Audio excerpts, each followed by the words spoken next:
Teacher Malu, kung sakasakali ba, let's say, kunyari, may pagkakataon na tumakbo ka sa politika, gagawin mo ba? Kunyari, ihilal ka na bilang mayor, councilor, o kaya congressman. Hindi na ako magiging teacher niyan. Mayor na, mayora na. Oh, mayora na! Diba? Mayora Malu na. Oh. Pero kwitan pa rin, syempre. Pero, kung sakali ba, ikaw pahig ka ba na tumakbong politika, mamolitika? Alam mo, sa totoo lang, Sir Kim, una sa lahat, wala pa akong sapatos. Okay. Pang takbo. Oh. Okay? Pangalawa, sobrang hirap po pumasok or sumabak sa politika kung hindi talaga malinis ang puso mo.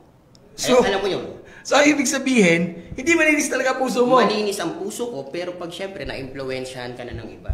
Okay. Naintindihan mo, Sir Kim? Diba? Pag na-influensyahan ka na sa iba, pwede ka naman tumulong sa mga kapwa mo tao. Hindi mo na kailangan lumuklok. Diba?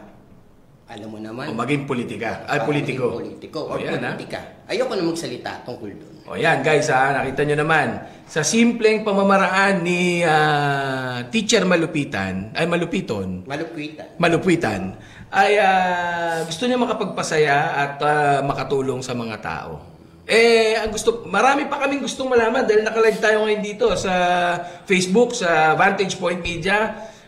Titignan natin, may mga katanungan tayo galing ng mga netizen. Pero bago natin sagutin yung mga netizen, siguro magkaroon muna tayo ng 1 minute break. Babalik kami ulit dito sa Vantage Point Media sa Eksena Lokal.